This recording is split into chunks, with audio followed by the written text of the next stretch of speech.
70% pour 100%. 70% pour 100%. Parfait, ils sont disponibles pour être engagés pour une soirée. Merci Barnabé, merci ben gros Alex, c'est vraiment un plaisir. Là-dessus, ben, je vous redemande encore une petite gig, on va aller se faire boudrer comme il faut.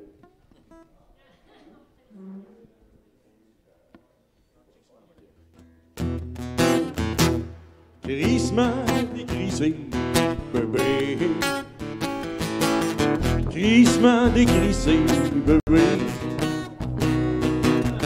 Crissement décrissé, bébé.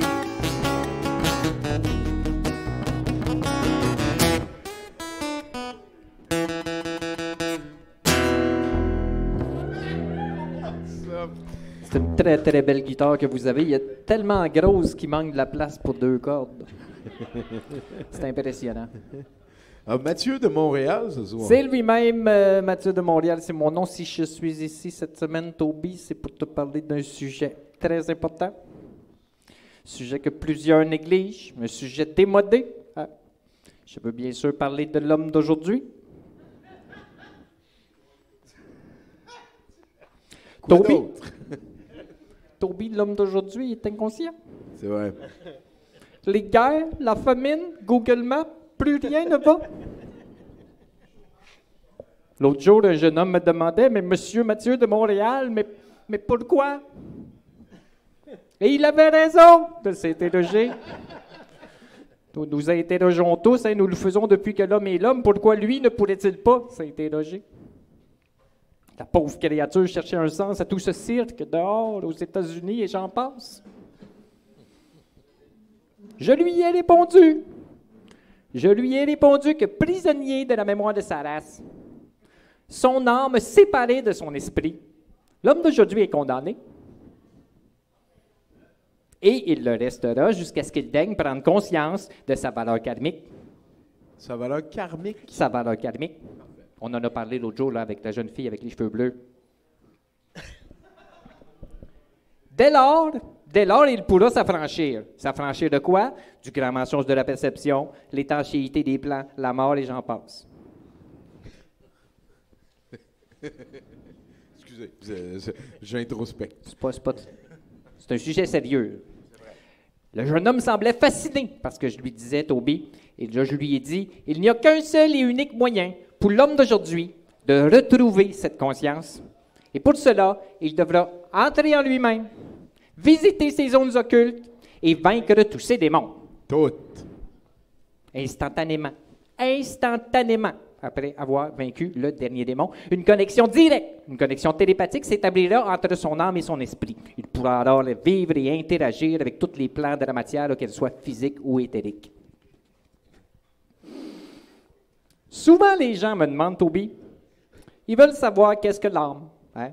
Qu'est-ce qui la différencie de l'esprit? Qu'est-ce que je fais assis à leur table alors que je n'ai pas été invité? Des questions pas faciles, mais qui peuvent être répondues gratuitement et sans faire de flafla, sans tourner autour du pot, sans prendre 4 chemins, sans couper le cheveu en 4. Quelle sorte de gants tu pourrais pas mettre? Blanc? Ouais, OK. L'âme est une mémoire, Toby. L'âme est une mémoire, la mémoire non seulement de nos vies, mais celle de toute l'humanité présente, future et passée. L'esprit, lui, est une connexion directe avec un savoir cosmique universel. Voilà. Comme je l'ai mentionné précédemment, aujourd'hui, un homme conscient bouleverserait tellement de concepts dans une société comme la nôtre qu'elle ne pourrait que s'effondrer sur elle-même à la vue d'un tel personnage. C'est pour cela que j'évalue environ 2500 ans avant que les premières sociétés conscientes apparaissent. Bien sûr. Consciente. Conscient, pas avant. Parfait. Avant, c'est de la préparation. Ça s'en vient.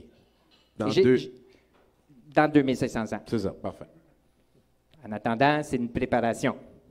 Chacun devient conscient à son niveau au moment où il deviendra conscient. Désolé, monsieur Montréal. Ça me fait plaisir. Des fois, c'est juste d'en parler un peu plus pour que les gens comprennent.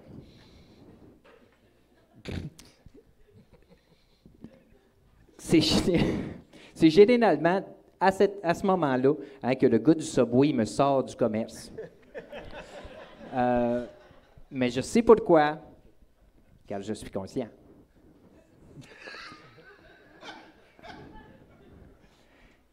Et tu sais quoi, Toby? Pour atteindre cette conscience-là, hein, l'homme d'aujourd'hui, il n'a qu'une seule solution. Hein. Il doit entrer en lui-même, il doit visiter ses zones occultes et il doit vaincre tous ses démons. Automatiquement, Toby, une connexion directe, une connexion télépathique s'établira entre son âme et son esprit.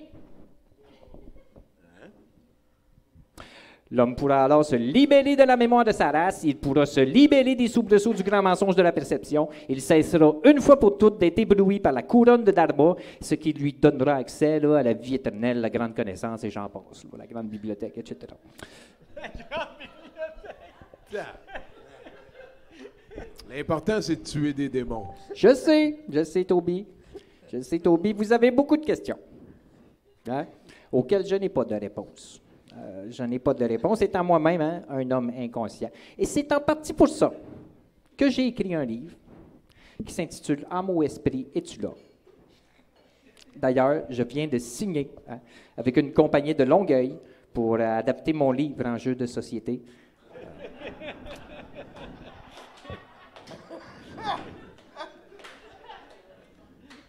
Ce sera un mélange de Uno, Monopoly et Ouija.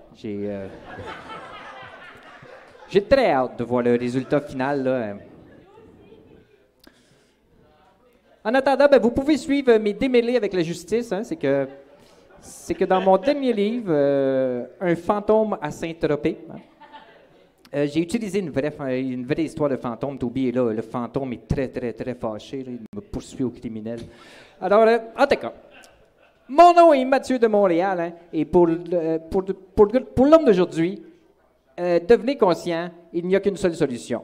Il doit entrer en lui-même, visiter ses zones occultes. Vaincre tous ces démons. Merci, Mathieu de Montréal! Par quel démon on commence? Hein? C'est quoi vaincre un démon dans nos zones obscures? En général, le premier démon que tu vaincs, c'est le doorman des démons, je pense. Probablement. J'ai regardé John Wick. Tu dis, j'ai ma carte, je peux rentrer. Hey, Georges, écoute, dans une entrevue que tu as donnée en 2015, tu as dit, au Québec, on a une piètre opinion de la culture. As-tu l'impression que c'est encore vrai, ça? Quand je vois tous les monuments, tous les édifices ou tout ce qui représente le patrimoine au Québec, c'est inquiétant. Moi, j'ai bien aimé ta phrase aussi quand tu disais pourquoi qu'on va se battre si il faut couper en culture. Là, non, j'aurais pas dû la ramener celle-là ou j'aurais dû la noter. J'ai beaucoup aimé quand tu as dit que la Tour Eiffel, il y a eu des milliards de personnes, il y a eu des milliards de photos de prises de la Tour Eiffel. Oui. Pas des millions, des milliards. J'ai bien aimé ça. C'est intimidant. C'est intimidant parce que quand je suis arrivé, je descends du métro, je monte, j'arrive près de... tout d'un coup, je vois la Tour Eiffel, je fais comme... Fuck! C'est gros. Il y a des milliards de personnes. Toi, tu t'en fais 10% pour 100%.